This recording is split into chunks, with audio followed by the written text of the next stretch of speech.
Welcome to the Stuff and Things Podcast, your home for all stuff related to your favorite things in entertainment. Now, here are your hosts.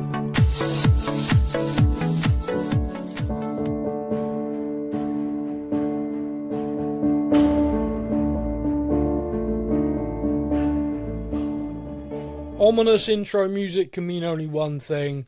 We're back talking about Star Wars The Acolyte. I am Sam. Joining me to go through episode 4 of the show's first season, maybe only season, we don't know. It's Stefan. Hello there.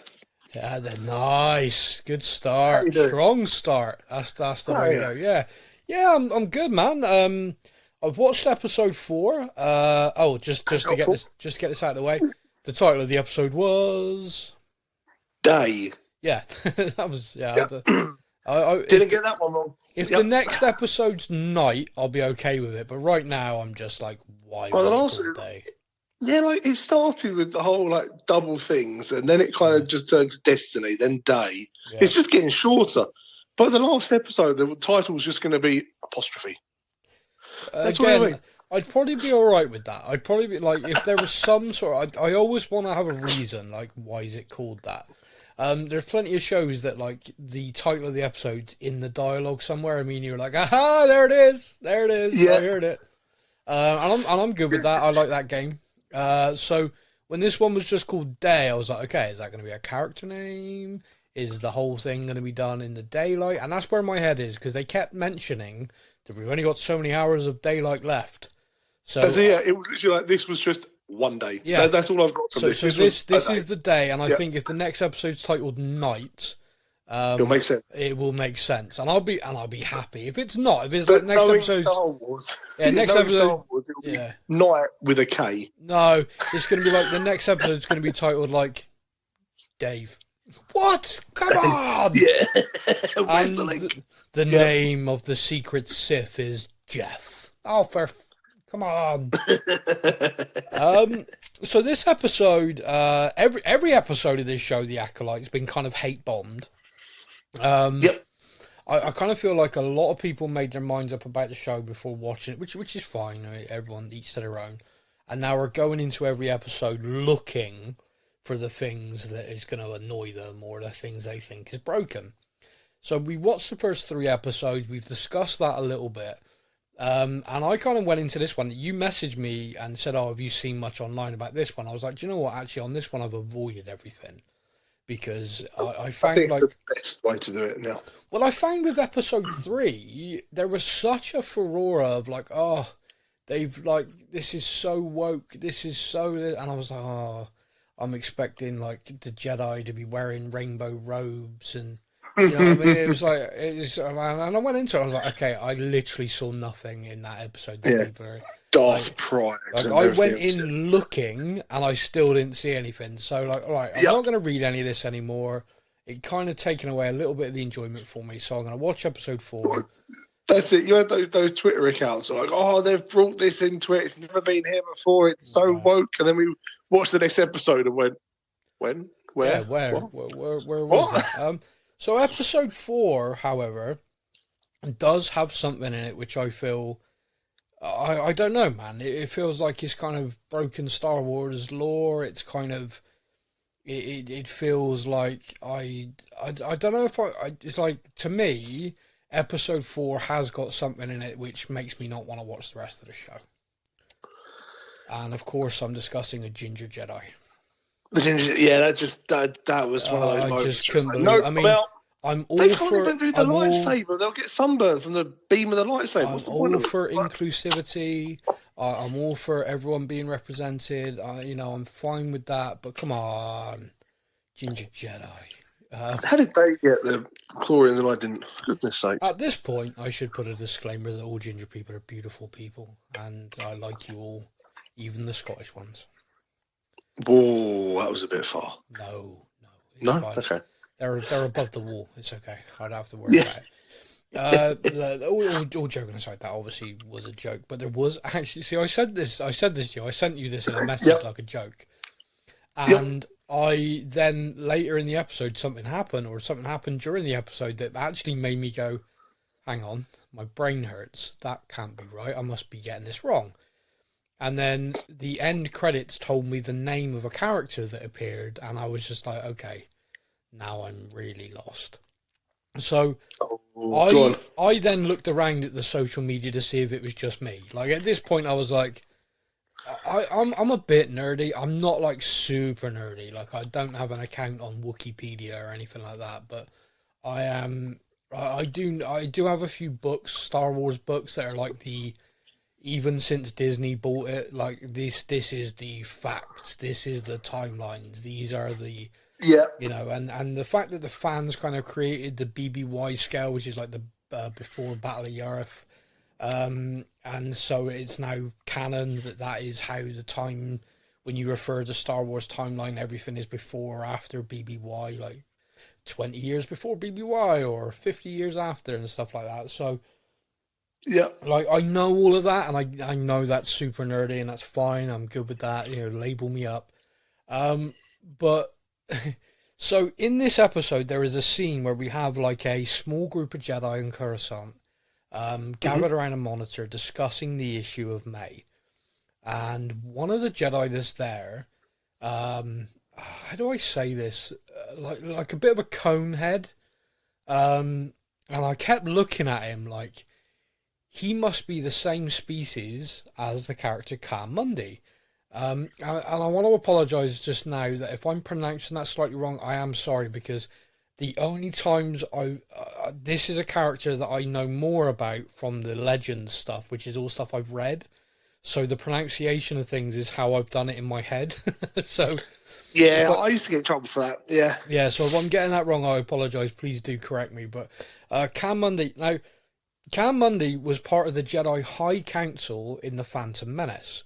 And he famously said a line which a lot of people have been kind of not worried about, but have been kind of like pointing at when this series was announced, which is in Phantom Menace, he says, the Sith haven't been heard from in 1,000 years.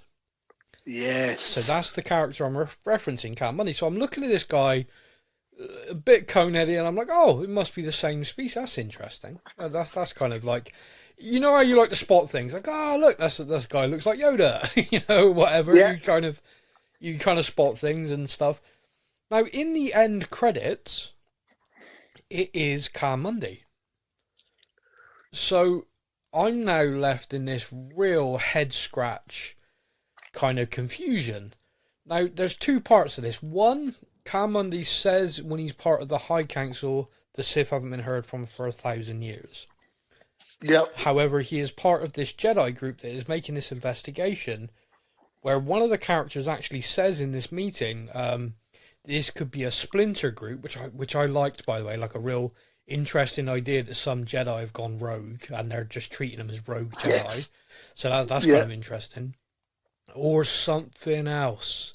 And like the whole like room kind of goes, we don't mention that. No.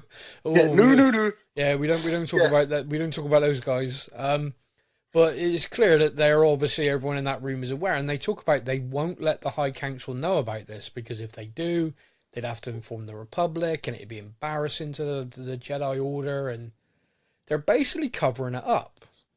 So I'm kind of like, okay, so this character is the one that says the line in The Phantom Menace. Yeah. I know as a fandom, when this show was announced, without any of the over-the-top reaction, people genuinely looked at that line and went, well, that's going to break canon then. And everyone was kind of like, that's not going to work. yeah, how are you going to deal with that? Well, the way they dealt with it is to put the character in the show. Now, I can kind of reconcile this. I can kind of like, okay, he, retconning this, he's part of a cover-up, or perhaps they never actually learn that it is the Sith and he just dismisses it. But here's the bit that really breaks my brain, okay? Yep. I have a book. It's the official Star Wars kind of timelines, and it gives details on all the characters from all of the films. And Khan Mundi has a page in the book. Oh, no. With his date of birth. Oh, no. Which is after the events of this show. Oh. his species live at a sort of maximum of 100 years. And in this show, he's clearly younger than he is in The Phantom Menace, for sure. But he shouldn't be alive, based on the information that is canon, that is the recorded official Lucasfilm Disney. This is it. Now, maybe he's got the exact same name as his dad. No, that I like that. That could be how you get out of this, without a doubt. No, that's Cal Mundy Senior. Hello. Yeah, come on. Now, I obviously then had a scout around, and it wasn't just me who saw this, which doesn't overly surprise me. I always work on the fear that if I spot something, then people who are far more, and people have screenshotted the Wikipedia, which is like the official Star Wars Wikipedia site. Yep. And have screenshotted all this, which got updated the day after, changing his official date of birth and deleting it and things. Oh no! So the Star Wars fandom are just like, oh, for fuck's sake, what are you doing now?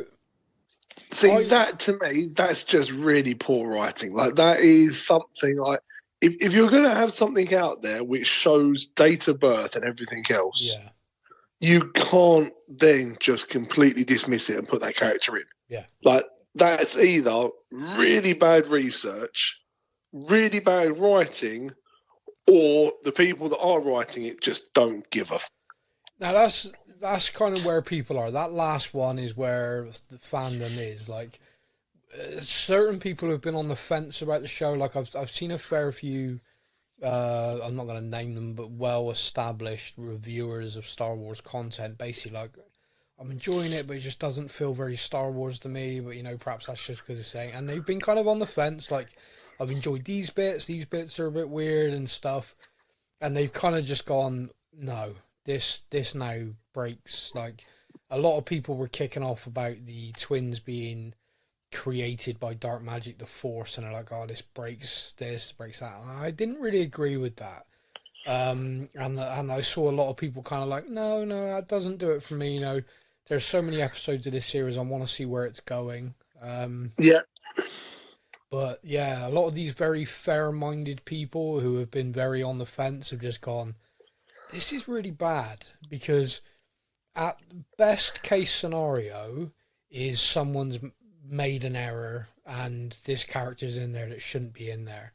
But what that means is that Lucasfilm is in such disarray and such disorganization that no one within there is going, no, you can't use that character. And when you think that Dave Filoni is the head of Lucasfilm, and Dave Filoni is basically the apprentice to George Lucas and is the guy who knows this stuff, like, he really knows it, and he will talk about characters. So I'm in two minds. One is, has this show been created purely in isolation and no one at Lucasfilm really has been involved? Like, Dave Filoni's not looked over, but I remember reading last week that he was heavily involved in a few aspects of it, so that doesn't seem right to me. Mm-hmm. Or are we going to see over the next, the remaining episodes, a kind of explanation to this? But the fact that his date of birth, the character's date of birth, has been removed, but you can't remove it from the freaking official book I've got, you know? It's like, I'm literally looking at it. Yeah, but you look at the page and the ink just disappears, then they've got you. But it ain't going to happen. I mean, look, it's an extreme example, okay? But it's like, if, for example, all of a sudden in the show, they start referencing a Death Star being built, and you're kind of like, well, hang on a minute, that doesn't happen until... It's just like, if you start changing the timeline, where does it end? Like, oh, in this show... I was already a bit worried when you said to me about there was an interview, and they mentioned the wrong person blowing up the Death Star. Yeah. And you already kind of have that little bit of, okay, so you're clearly not actual fans of the franchise. Yeah. You've just been hired to make a show. And I get that happens, because I can well believe that a very, very talented director, writer, producer may not be a fan of something, but they're one of the best of their crafts. Yeah. Therefore, You bring him in, like, I relate back to football quite a lot because that's kind of my thing. But, like, if you've got a world-class football player, but he supports your rival team, if you've got a chance to sign him, you're still going to sign him. And it's the same in this. Like, they may not be a fan of the show, but they're still one of the best in their craft, so therefore get them on board to write it. Yeah, but at least then have someone next to them that has the book going, look this bit. Yeah, don't and that's kind of where my head is. Like, I get the writer, director, you want to bring people in who can offer a fresh perspective, and I think that's okay.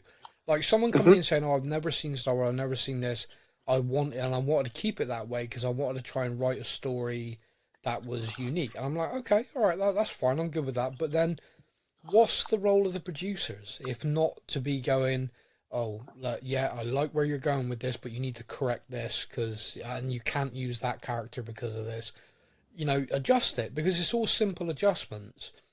Where was that's as simple as giving him a different name. Yeah, like exactly. That is as simple as just putting a different name to the character, and everyone, like you just said, would have gone, "Oh, he's the same species as the guy that said the line." Yeah. That's pretty cool. Camundi species. That's interesting. Yeah, that just shows that they've got a decent Jedi background in that species. That's pretty cool. Okay, yeah, it's give him the same name, and you kind of go, so he wasn't born yet. I have a lot of faith in Dave Filoni. I really do. The stuff that he has produced, and the Star Wars content from Dave has always been it's always been very I've really enjoyed it. Basically, I mean, there's stuff he hasn't been involved in I've also enjoyed. I mean, the Obi-Wan series was very much produced by Kathleen Kennedy, and I really liked it. I know a lot of people didn't, but I did.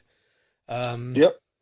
But I mean, the Clone Wars animated show I think is phenomenal. Rebels I was a bit in and out of, but the Mandalorian, obviously, with Jon Favreau, is an incredible show, and I greatly enjoyed the Book of Boba Fett as well. I very much enjoyed Ahsoka. So I'm very much Team Dave, and Dave is a producer on this, and I just find it very difficult to believe that this would get missed. So I feel like it must be something that's going to explain it. But then at the same time, the fact that they've now deleted the date of birth and changed it and stuff is kind of, it feels like a mistake that's then being retconned. It's like they've released it to the world. They've seen the feedback and they've gone, crap. Yep, quick. So get rid of the evidence. Yeah, but I mean, like I said, I'm looking at the frigging page in the book, and you can't edit the book that I've bought, which is got official written all. This is a thing released by Disney, sold for a lot of money. I think this book was like 40 quid. It's a great big frigging thing. It's like an encyclopedia of Star Wars. Wait till the second edition comes out. Yeah, and that's the thing. Is like, if you have this kind of level of lore and this kind of level of information on characters, species, planets and stuff, to start changing it is, I don't know where that ends. And also, I think that's what worries people, because it's kind of like you said, there's actually no need for that. Like there's no, someone in production should be picking up on it. And I just, in my brain, it's like, please let this kind of get ironed out. Like you said, please let this be Cal Mundy Sr., and at some point we're going to see him talk about his son. One day my son will be on the High Council and we'll go, oh, Cal Mundy Jr., okay, I feel better now. Yeah, that works. Yeah, okay. But look, I wanted to get that. I wanted to talk about that up front and get it out of the way, because there's a lot in this episode that has got me kind of like, ooh, interesting, or and so I want to get that out of the way, because I know that's going to be a major discussion for the fandom online. I am going to be watching episode 5. I mean, I'm kind of into the show and I want to see where it goes, but that is kind of, it's a worry to me that it feels kind of disrespectful, kind of careless, and a little bit. It just, I don't know. I'm hoping I'm very wrong, and I'm hoping I'm reading it very wrong, and by the end of the series, I'll look back on this and say, look, yeah, I was wrong. They did retcon it, and it's okay. But right now, it feels like someone's dropped the ball. No one. And somehow it's not been picked up on. That's the bit that gets me. It's the lack of care. We watch a lot of shows. And we talk about a lot of shows. Yeah.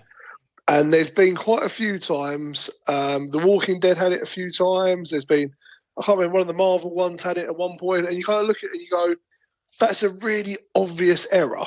Yeah. How did they not catch it? I remember the Walking Dead, when the same character walks out of a room 3 times in one scene. And you're like, someone's watched this. They've edited it together. They've watched it back. And they've put the whole thing together. And no one has gone, wait a minute, he's back again. He's back again. Like, really silly things. I know you take the mickey at me for it. But, like, I watch Grey's Anatomy with my wife. And in that, the amount of times in that I just sigh because someone appears with gloves on, gloves off, gloves on, gloves off, gloves on, gloves off, all in the same scene. And I get really frustrated. And it's the same, like, when you get to something as big as Star Wars. Yeah. And you're like, this has got such a massive A, budget, B, following, C, production crew, and everything else that goes with it. Yeah. You're like, you don't expect to see those sort of small mistakes. And that's what it is, a mistake. So unless they're now, like you say, going to come out and be like, oh, one day I will have a family and my son will make it to the High Council. And even then, I think at this point, they're going to say that and we're going to go, oh, there it is. Just trying to cover it up. It should be picked up. Yeah, and then it's hard not to feel as anything as because it just feels like they don't care. And this is something millions of people around the world care about passionately. You only got to see, like, we were lucky enough to be able to go to the Star Wars celebration in London. Yeah. And I mean, I didn't go on the, in quotations, busy day because I had the little one with me and I thought it would be just too busy for that sort of thing. But even on the not busy day, the amount of people that were there and we saw, and as a podcast, we interacted and chatted with. Yeah. You're like, this has got too big a following to just ignore stuff that you have put out as official. So, a bit disappointing. Yeah. So the episode begins on planet, I'm going to say Kofar. And we get to see Jedi Master Kelnaka, who is the Wookiee Jedi and will be referred to as Wookiee Jedi. Yes. Now, I want to cool having a Wookiee Jedi. Wasn't it? And I say in past tense because he's dead. Yeah. Yeah. So spoiler. Again, and this one's a silly thing, right? So the other thing really hurts my brain and frustrates me. This one is someone on our Facebook page said the minute they saw Trinity die, and that's just her name, by the way, Trinity. Yep. They kind of switched off because they were like, I've watched the trailers for this, and she is featured prominently through all the trailers. She was like one of the drawings. Yeah, look who we've got. A great actress, like I really want to see, dead in the opening scenes of the first episode. Mm-hmm. I kind of get where that person's coming from. Like, do you know what? I feel like a bait and switch with that. Screw you, I'm done. I think a Wookiee Jedi has had a lot of people like, anyone who's been sort of following all the animation, we've only ever known of one, and he was a youngling. And so everyone's kind of like, didn't really, okay, a Wookiee Jedi. That's when you consider how big and strong a Wookiee is anyway. Give them the Force. Yeah. They now can use the Force, wielding a lightsaber. Generally, like, this Wookiee can wreck shit. This is going to be interesting. Yeah. And then is just killed. Yep. Like, basically sat down in a chair, probably, I don't know, was having a nap or something, and this Dark Lord of the Sith rocks up with a, Kylo Ren style him helmet. a couple of times and done. Yeah. Carves his chest open and leaves. I mean, I imagine the smell of burnt hair wouldn't have been nice. That could have been. Yeah, that's the problem. How did she not catch that as soon as she opened the door? Yeah. But like, the best we see of this Wookiee Jedi is him basically telling 2 poachers to fuck off and goes into his house. And I'm like, that's it. You teased us with Wookiee Jedi. Yeah. And the best we get is basically him going, no, there's 2 kids there. And then telling 2 people to get lost, going into his house. Yeah. That's it.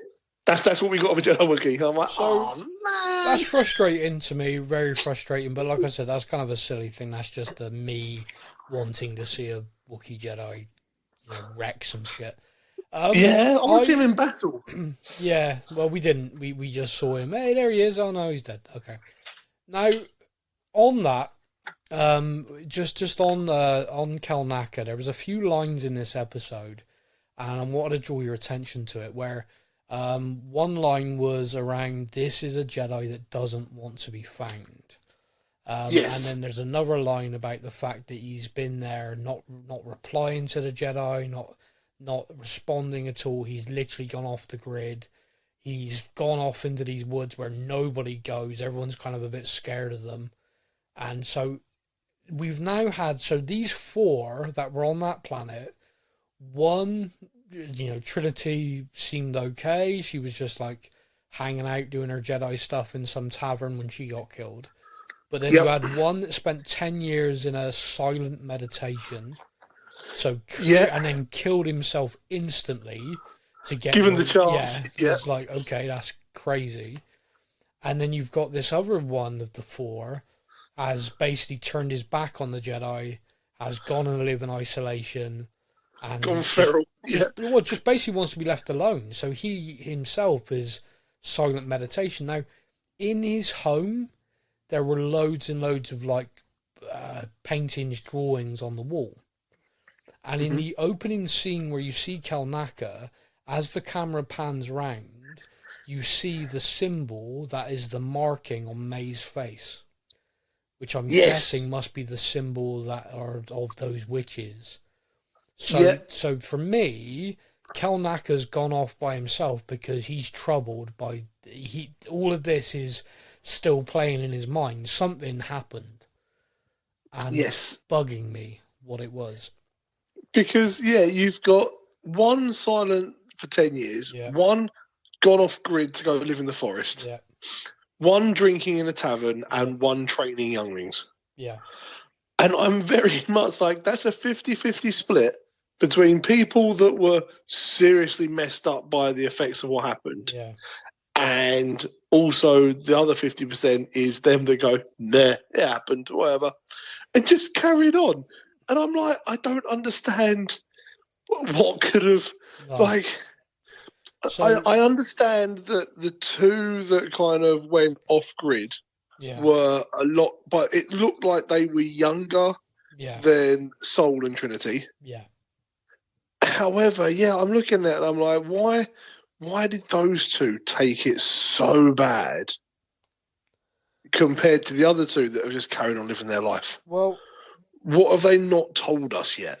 Well, there's another interesting part which I wanted to get your opinion on, because I think I possibly could be reading too much into it. There is a Jedi who's been speaking with Soul. We've seen her in various episodes. I don't know her name, and I feel terrible. She's the green one. And she kind of walks into the meeting that's going on, takes charge, and then Soul petitions her to be the one to go to try and bring May in. But when they leave the meeting, she's kind of looking over her shoulder to see people listening to her, and she's like, why didn't you tell me about her? And he's like, well, I thought she was dead.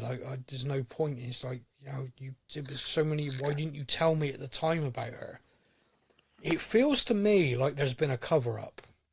It feels to me like something happened on that planet, something bad happened, and the green one there, again, sorry, I don't know her name. I think I've just found it as Vernestra. Brilliant, thank you.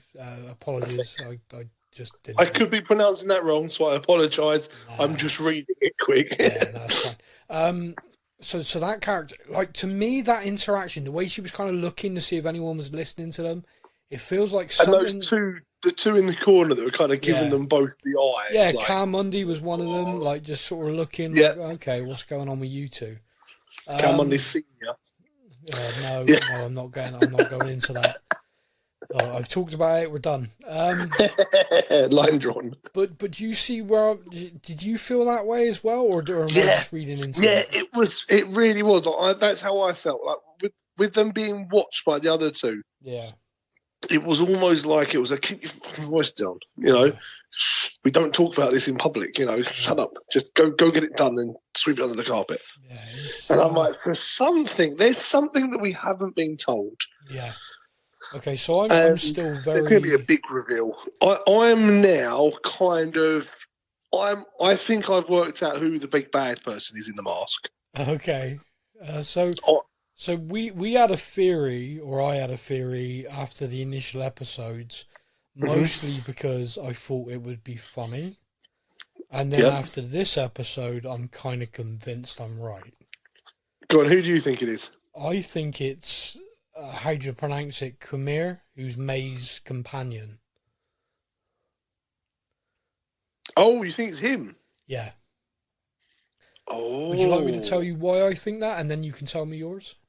No, go on, tell me. So he is kind of helping her in a sort of like, to me it's like a bit of a strange way. And there was this moment when he was face to face with Osha, his whole demeanor kind of changed when he said to her, "Wow, you are just like her." Like his whole kind of the way his speech pattern was, his kind of, and I kind of clocked that was kind of like, okay, that was strange. But then in this episode, he like, she says to him at one point, like, bounty hunters and people wouldn't dare go in there, but you did. And he's like, yeah. She's like, well, why are you doing that for my master? He's like, oh, I'm not doing it for him. I'm doing it for you. And you're kind of like, okay, so the guy's brave. Why is he helping her this much?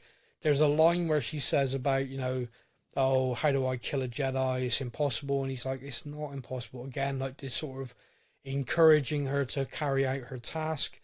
But then she stops knackered. Like, this is the bit that makes me think it's him. She stops absolutely knackered, and he goes, right, I'm going to go off and find you some water. So he vanishes.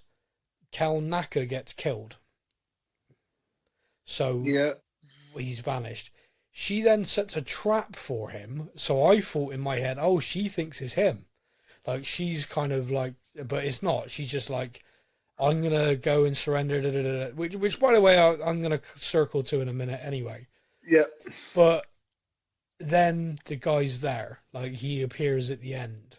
And obviously we know if he is a Dark Lord of the Sith, being trapped upside down with a rope isn't going to keep him there very long. So that is why I think it's him. It could just be that's too obvious, and I'm just following the very obvious lines, but that's why I think it's him. Who do you think it is? I think it's the spiky head mother. I think she survived all that happened. Yeah. And she is out for revenge against the Jedi because what happened. Yeah. And I think it's her. And then later we find out that her great-grandson, Darth Maul, you know. I like your theory more, actually, because that would tie into, like, she approaches, because the character in the helmet approaches Osha and doesn't attack, doesn't sort of, and I don't know about you, but it felt like Osha it felt like there was some sort of communication. Osha kind of had a look on her face of like, hello? Like, I feel like I know you. Like they were sensing each other. Yeah. And then she just froze her to one side, out of the way of danger. So out of the way of the fight. That was the bit that made me go, oh, I won. Like, I had already had this little thing in my head of like, I wonder if it is her. Yeah. And then when that bit where she kind of pushes her out the way of danger. Yeah. Because they're all about to start come running with their sabers. She's like, no, get out the way. Okay, man. I prefer your theory. Yeah. I don't know. I quite like the idea of Darth Go Jags from The Good Place. Yeah. If I said to you, if you see a Molotov cocktail get thrown in, that's such a niche reference. If people haven't watched The Good Place, that's going right over their head. But if you're the Jags rule and a Molotov get thrown, then we're like, I know who it is. Got him. So just on that, we were just discussing it then, and I don't want to forget about it. What do you think about May's very sudden change of heart? That felt like it happened. That was weird to me. That felt very quick and forced. Yeah, like she had chances before that. Like since she's bumped into her sister, there's been a bit of time passed, and she could have quite easily just gone, no, I'm done. But no, she's travelled all the way to this planet. Yeah. Just to decide that she's going to hand herself in. And I was a bit like, something's not quite right there. Well, it happened like on a dime. Like, she's talking to him, oh, it's impossible, I'm tired, I need to fight a Wookiee after this. Yeah, I'll get you some water, great. And then, like, he walks off and she's like, I'm going to set a trap. And I'm like, I don't get what happened in those 10 minutes of running through the woods that it just felt very quick. I mean, I wrote down, like, May's very sudden change of heart, ? And obviously she then finds Kelnaka dead and is like, he's here, freaked out, which is kind of funny. Speaking of him being there, which was kind of weird, what did you think the visual of seemingly the Sith flying, like landing in behind?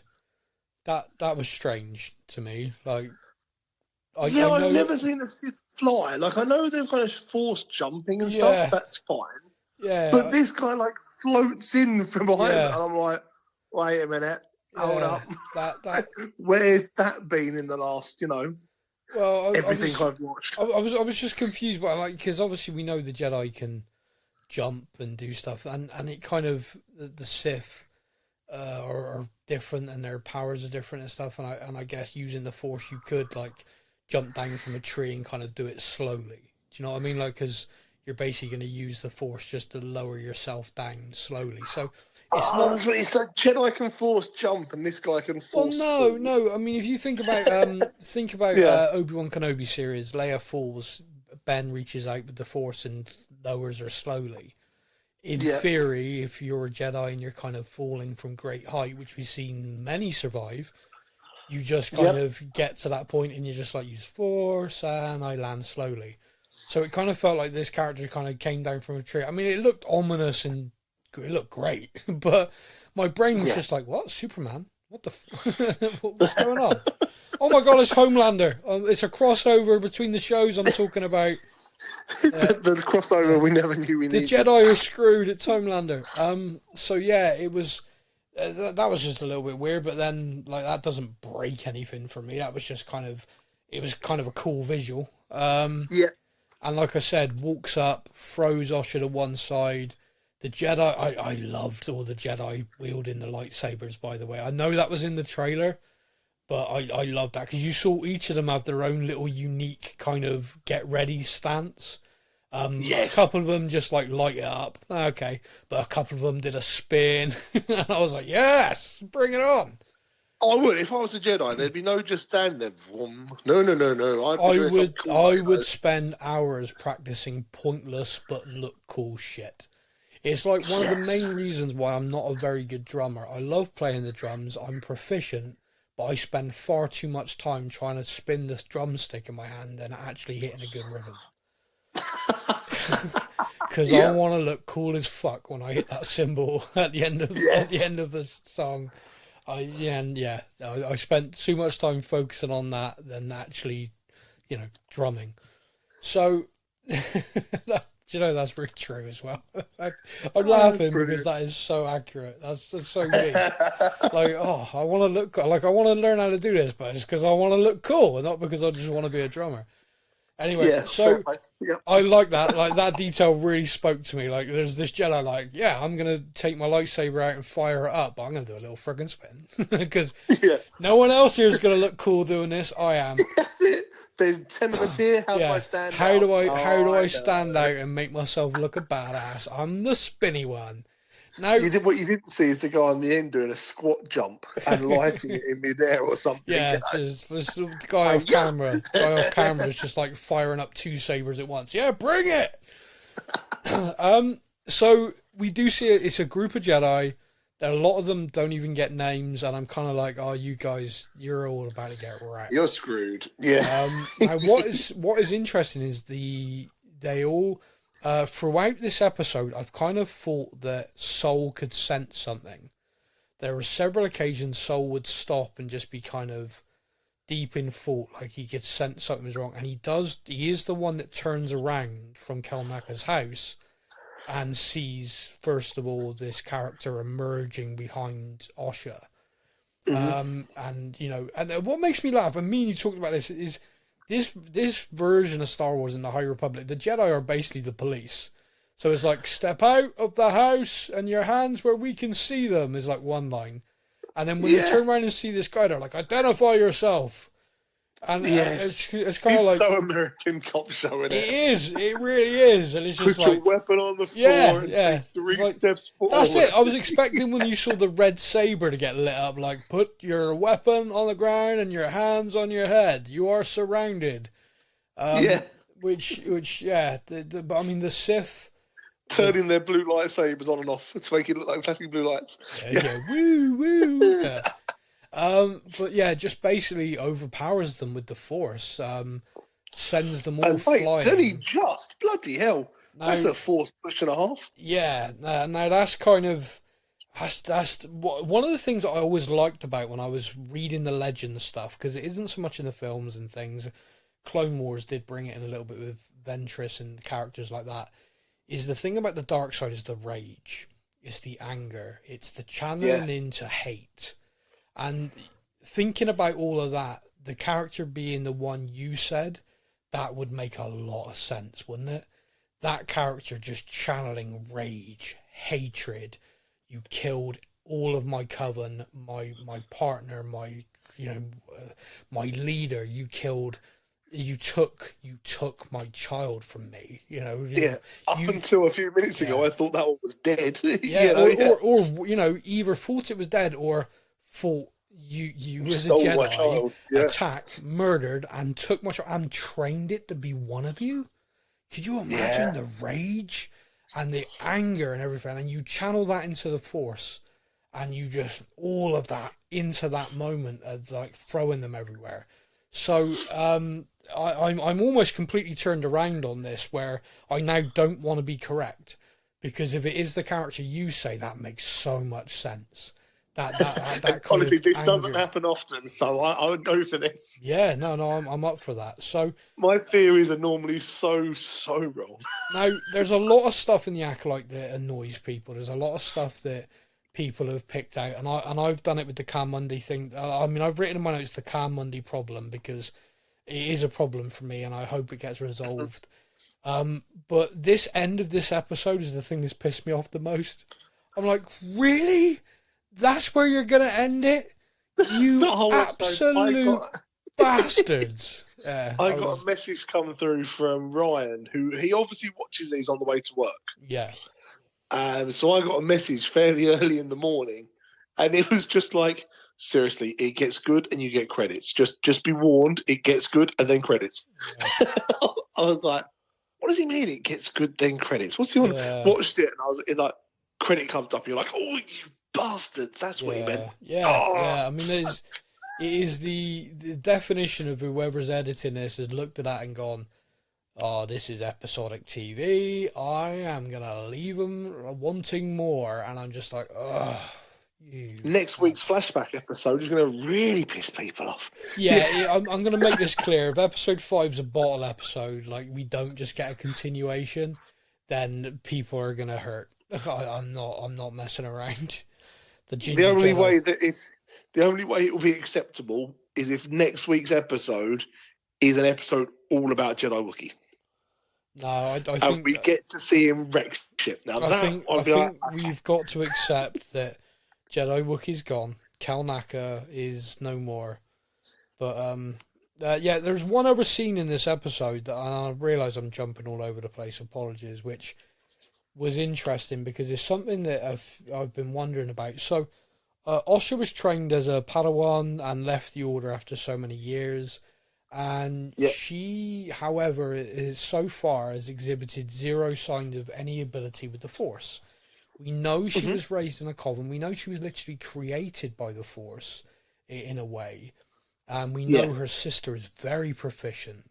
So it seems strange to me that she would not be. Like, you've been trained as a Jedi for so many years. you just switch that off. Like, okay, and I guess it's a little bit like anything. Like I trained as a rugby player for a number of years, which is a fun sport here in the UK for our international listeners.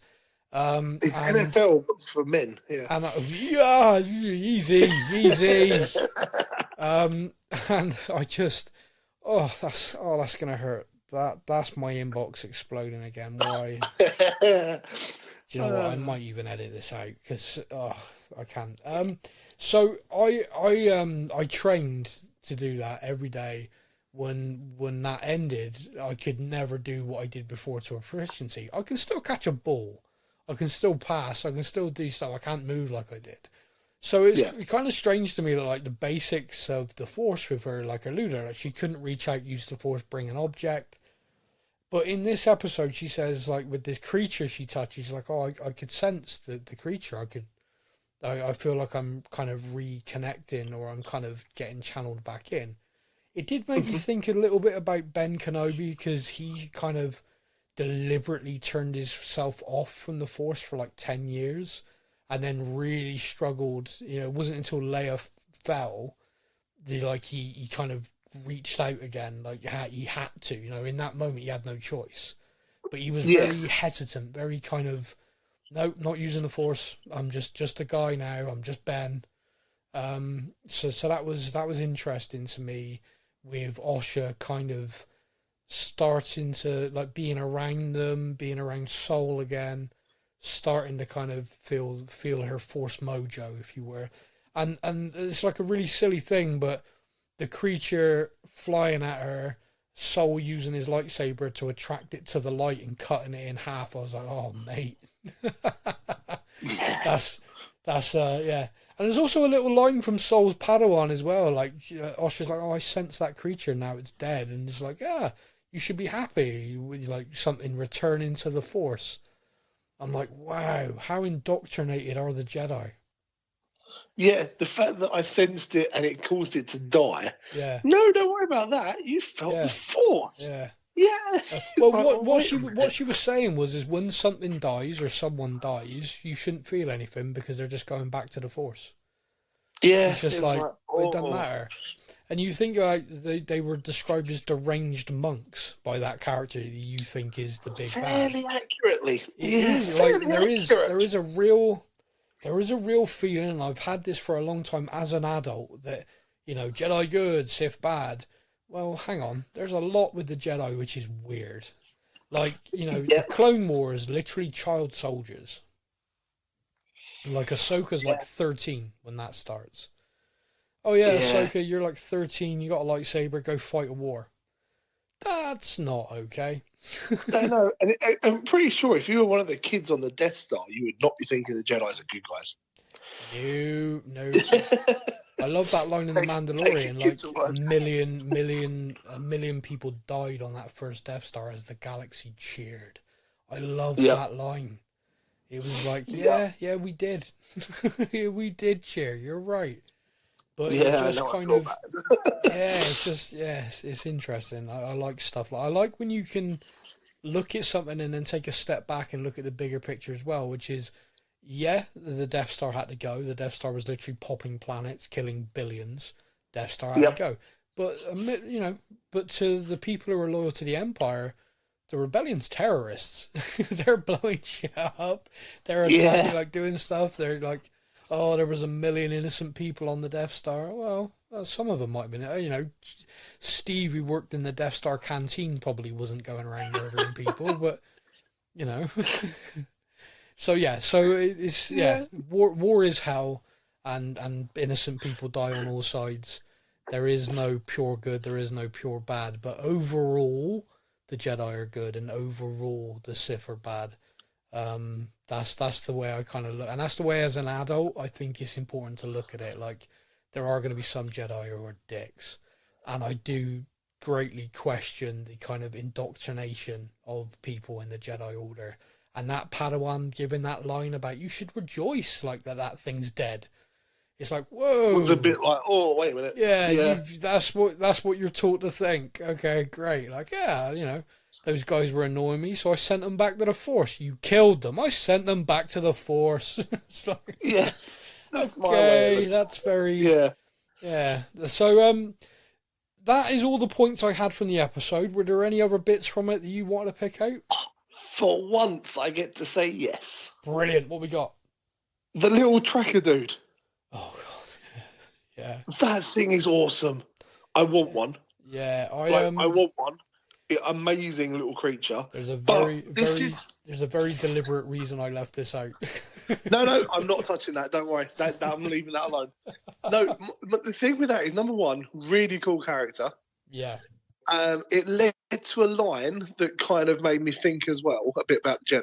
Okay, bring it on. One of the Jedis is talking about the fact that she's like, "Oh, you can understand him," and he's like, "Yeah. Everyone chose to learn this language, but I thought I'd actually learn something useful."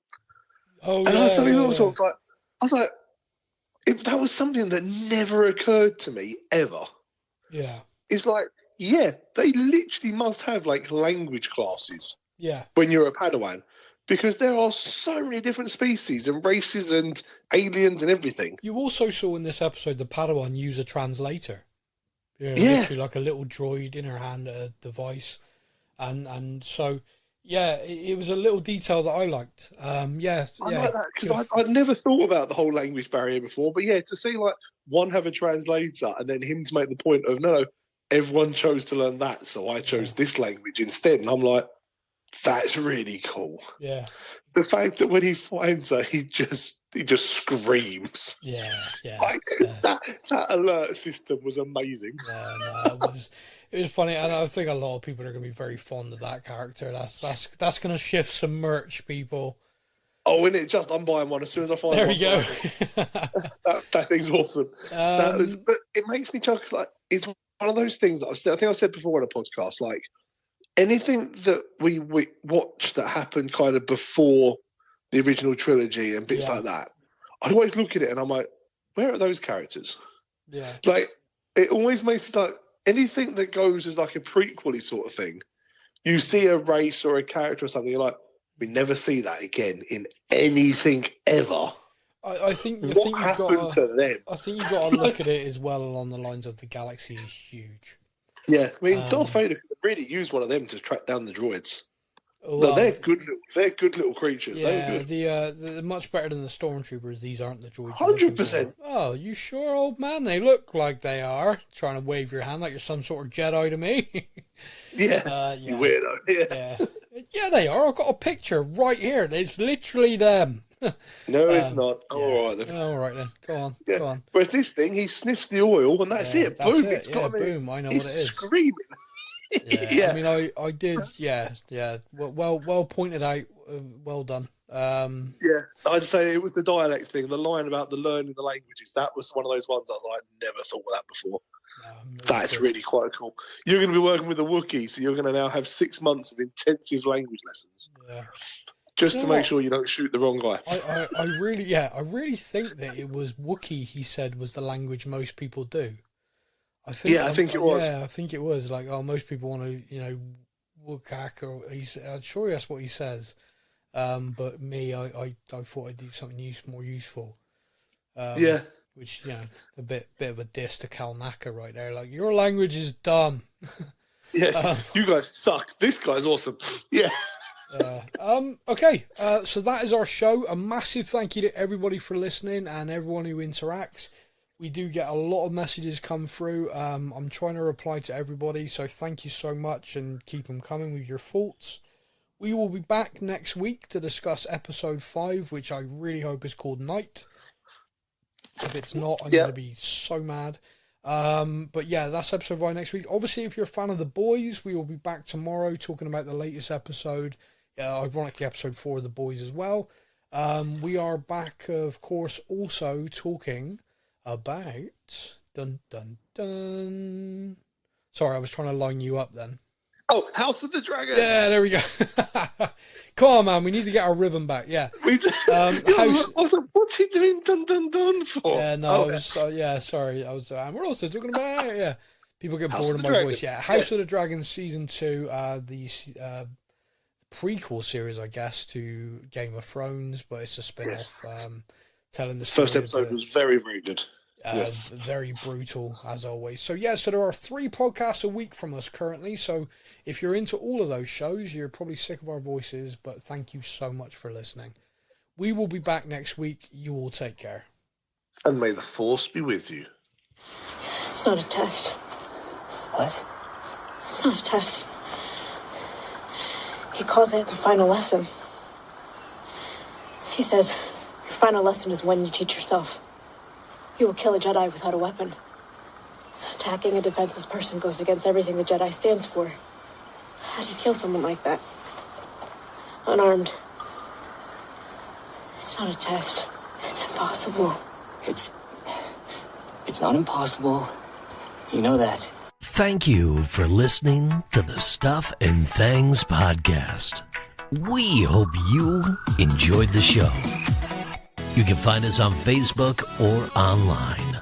Simply search the Stuff and Things podcast to join in our conversation every week.